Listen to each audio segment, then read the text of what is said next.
कानून का विरोध नहीं है, नरेंद्र मोदी का विरोध है। बाबा रामदेव जी के लठ से मार के भगाया गया था, जिसमें वो महिलाओं के कपड़ा पहन के भागे थे। दैट्स कॉल, उसको हिटलरबाजी कहा गया था। एक डायन औरत वहां पे बैठ के मर जा मोदी, हाय हाय मर जा मोदी। क्यों मर जाए मोदी? ये किसान है जो मर जाए मोदी का नारा लगा रहे हैं। दुकानें चल रही हैं, जो प्रोडक्ट बिक रहे हैं, जो सामग्री लाई जा रही हैं, उन पे सवाल खड़ा किया जा रहा है कि पहला स्टेटमेंट शुरू हुआ कि हमने इंदिरा को ठोका है, अब मोदी को ठोकेंगे। योगराज सिंह, इन्होंने क्या बोला कि हिंदुओं की बीवी बिकती हैं। उमर खालिद को रिहा करो, शर्जील इमाम को रिहा करो, गौतम नौलखा को रिहा करो, सुधा श्रीवास्तव को रिहा करो। कि नक्सलवाद को बढ़ावा देना, इन पे आरोप है नरेंद्र मोदी को कैसे मारा जाए, आसाम को, नॉर्थ ईस्ट को कैसे काटा जाए। महेंद्र सिंह टिकैत साहब लगातार इन मुद्दों को लेकर कांग्रेस के छाती पे बैठे हुए थे। दोस्तों, रियल किसानों के बीच में है और ये किसान हैं, बाजार करके आए हैं, इनसे जानते हैं। क्या लेके आए भैया? यूरिया। कहाँ से लेके आए हो? बाजार थे, बाजने थे। कितने का पड़ा ये? 280 को। 280। और साथ में क्या लेके आए हो? पाउच है। अच्छा, क्या नाम है आपका? बलबीर। बलबीर। अच्छा, एक बात बताओ, जो किसान आंदोलन हो रहा है उससे आपको कुछ नुकसान लग रहा है या फायदा है? कोई नुकसान ना लग रहा हमें तो। अच्छा, मतलब आप अपनी जीविका चला रहे हैं। आंदोलन में गए एक आध बार? नहीं गए? हम ना गए ऐसा एक बार। अच्छा, टाइम नहीं है, हमें तो खेती करें हम तो, और बाटिया हमें टाइम कहाँ है। अच्छा, एक बात बताओ, जो किसान निधि आती है किसानों के खाते में, वो मिलता है आपको? नहीं मिला है। अच्छा, एक बात बताओ, जो निधि आती है उससे अपना जो यूरिया है या फिर और जो खाद है, बीज है, वो पर्याप्त होता है? यूरिया, डीएपी सब कुछ मिले। अच्छा, हाँ, सब आ जाता है उस पैसे में? हाँ। अच्छा, एक बात बताओ, ये किसान बिल का विरोध कर रहे हैं, उससे आपको नुकसान हो सकता है कि, या फिर जो हल्ला मचा रहे हैं वो बेकार में मचा रहे हैं? और क्या बात है तो मालूम ना सर। ये है रियल किसान, इनको ना तो बिल का पता है और ना उस आंदोलन का पता है कि जो आंदोलन हो रहा है वो कैसा है। भैया, क्या नाम है आपका?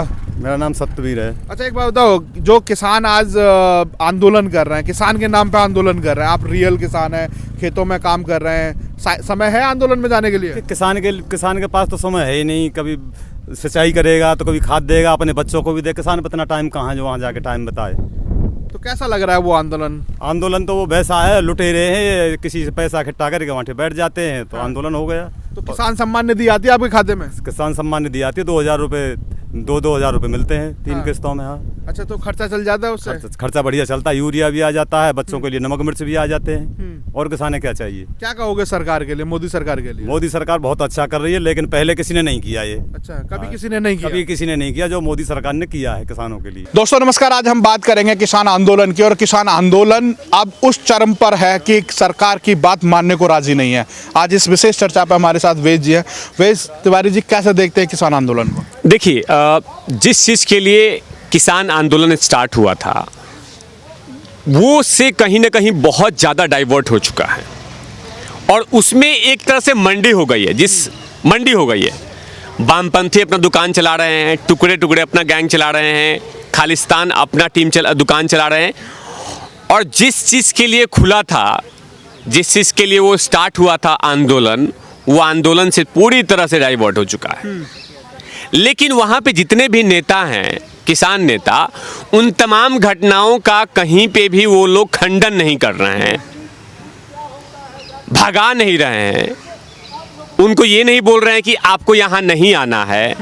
यहाँ पे सिर्फ बात होगी एमएसपी की, यहाँ बात होगी सिर्फ मंडियों की, यहाँ बात होगी अनाज मंडी की, यहाँ बात होगी प्राइवेट मंडी की, यहाँ बात होगी सरकारी मंडी की। ये सब बातें को नहीं किया जा रहा है। वहाँ कुछ लोग ये कर रहे हैं कि हम उमर खालिद को रिहा करो, शर्जील इमाम को रिहा करो, गौतम नौलखा को रिहा करो, सुधा श्रीवास्तव को रिहा करो, बड़बड़ा राव को रिहा करो। जिन लोगों पे, जिन पे आरोप है कि नक्सलवाद को बढ़ावा देना, इन पे आरोप है नरेंद्र मोदी को कैसे मारा जाए, इन पे आरोप है कि आसाम को, नॉर्थ ईस्ट को कैसे काटा जाए। ये तमाम चीज़ों का जो दुकान है वहाँ पे प्रमोट हो रहा है। लेकिन जिन मुद्दों के लिए लेके चला जा रहा है तो उस मुद्दों से काफ़ी आगे भटक चुके हैं।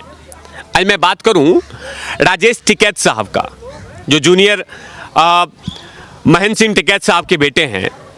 महेंद्र सिंह टिकैत साहब लगातार इन मुद्दों को लेकर कांग्रेस के छाती पे बैठे हुए थे। और वो लगातार आंदोलन किए थे कि यही बिल, यही चीज़ पॉइंट्स आप लेके आइए जिससे कि किसान के कल्याण की बात हो सके। लेकिन तमाम चीज़ें, ये सब नहीं चीज़ें, तमाम चीज़ें ये इग्नोर कर दिया गया। लेकिन देश के प्रधानमंत्री मोदी जी अगर ये बातें लेके आते हैं और इन कानून को लेके आते हैं तो वो कानून गलत हो गया। मतलब कि कानून का विरोध नहीं है, नरेंद्र मोदी का विरोध है कि नरेंद्र मोदी कैसे कर रहा है, ये हम क्यों नहीं कर रहे हैं। तभी तो अब देखिए कि आखिर ये अचानक इनको क्यों ऐसा आया कि ये बिल का विरोध होना चाहिए, और थोपा क्या जा रहा है, बड़ा सा मैसेज दिया जा रहा है कि मोदी हिटलर हो गए हैं। अरे हिटलर होते तो आपको याद होगा पत्रकार महोदय, बाबा रामदेव जी के लठ से मार के भगाया गया था, जिसमें वो महिलाओं के कपड़ा पहन के भागे थे। दैट्स कॉल, उसको हिटलरबाजी कहा गया था। कहीं ना कहीं रामदेव जी का मकसद ये नहीं था कि किसी को गाली गलौज देना, या यूपीए की अध्यक्षा जो हैं सोनिया गांधी जी, उनको लग रहा था कि नहीं, उनको गाली कभी दिया नहीं। उन्होंने भ्रष्टाचार के ऊपर में कैंपेन किया था, लेकिन भ्रष्टाचार के ऊपर में बोलने के बावजूद भी उसको धमकी दिया गया और मार के भगाया गया, तो उसको बोलते हैं हिटलर शाही। अगर नरेंद्र मोदी हिटलर शाही होते तो निरंकारी बाबा के ग्राउंड में जाके लठ बजवा सकते थे, लेकिन कहीं पे भी ऐसा कुछ भी नहीं हो रहा। अगर जो उनकी मांगे हैं, उनको लगातार केंद्रीय कृषि मंत्रालय उनको इनवाइट कर रहा है, और जहां जहां मीटिंग करने की बात हो रही है वहां वहां मीटिंग भी हो रहा है। अगर वो चाहते हैं कि बिल में अमेंडमेंट हो, बदलाव हो, तो वो भी करने के लिए तैयार है, लेकिन ये मान नहीं रहे हैं। लेकिन इसका रास्ता नहीं निकल रहा है। बार बार यही कहा जाता है कि आप इसको वापस कीजिए। वो बेचारे किसान जाते हैं, मान जाते हैं और वापस फिर से आते हैं, तो जो माइंड वॉश करने वाले लोग हैं वहां पे, टुकड़े टुकड़े गैंग हैं, वो तो बोल रहे हैं कि अगर मान गए तो हमारा दुकान बंद हो जाएगा। इसकी आड़ में तो हम चला रहे हैं कि मर जाए मोदी, मर जाए मोदी। आपने देखा था ना, एक डायन औरत वहां पे बैठ के मर जा मोदी, मर जा मोदी, हाय हाय मर जा मर जा मर जा मोदी। क्यों मर जाए मोदी? आप बिलों के बारे में बोलिए। और मैं आपको बता दूं, सरदार वल्लभ भाई पटेल साहब ने कहा था कि आप किसी नीतियों के विरोध में बोलिए, चलेगा। आप कानून के खिलाफत बोलिए, आपको कोई कानून आप पे थोपा जाए उसके बारे में बोलिए कि हाँ हम पे थोपा जा रहा है, लेकिन किसी व्यक्ति के पर्सनल लाइफ में मत जाइए कि मर जाए मोदी, जी जाए मोदी, ये मत करे वो मत करे। ये तरीका नहीं है। लेकिन लगातार किसान वहां पे ये सुन रहे हैं, यहां तक उनको भगा भी नहीं रहे। बैनर के नीचे में लिखा हुआ है किसान यूनियन। अब बताइए, ये किसान हैं जो मर जाए मोदी का नारा लगा रहे हैं। इस देश में बहुत लाखों ऐसे किसान हैं, करोड़ों ऐसे किसान हैं जिसको देश के प्रधानमंत्री नरेंद्र मोदी लगातार किसान कल्याण निधि से फंड भेज रहे हैं। बात कहां से चली थी और कहां पहुंच रही है? तिवारी भैया, सबसे बड़ी बात यहाँ पर ये आती है कि आज कहीं ना कहीं जो दुनिया का कह सकते हैं कि जो हमारे देश का सबसे बड़ा किसान यूनियन संगठन है, वो आज नरेंद्र मोदी जी की कानून की तारीफ भी कर रहा है, और कुछ छोटे छोटे घटक हैं वो विरोध कर रहे हैं। और कहीं ना कहीं जो चीज़ें हमें सामने देखने को मिल रही हैं, वही एक नज़रिया देखने को मिल रहा है। जिस तरीके से शाहीन बाग बना था, उसी तरीके से दिल्ली को कैप्चर किया जा रहा है, और दिल्ली के जो मुख्यमंत्री हैं उसको सपोर्ट कर रहे हैं। देखिए, शाहीन बाग में और इस आंदोलन में दोनों में एक ही अंतर है। दोनों में एक ही अंतर है, बस जगह बदला है, जगह बदल गया है। पहले अंदर थे, अब बॉर्डर पे अंदर में हैं और वो दिल्ली के बाहर हैं। अंतर यही है।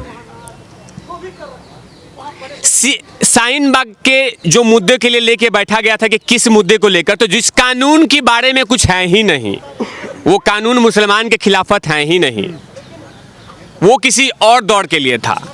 लेकिन जबरदस्ती मुसलमानों का माइंड वॉश करके बैठाया गया था कि आप बैठ जाइए। और वहां पे बड़े बड़े कलाकार आते, अपना आर्ट कला को चमकाते चले जाते। उसी बैनर से जिन्ना की आज़ादी के बारे में चल रही थी बातें, तो वो एक्सपेरिमेंट चल रहा था। अब ये भी एक्सपेरिमेंट चल रहा है। और सिर्फ एक ही बयान नहीं है, बहुत सारे ऐसे बयान हैं जो कहीं ना कहीं इस आंदोलन पे सवाल खड़ा करता है।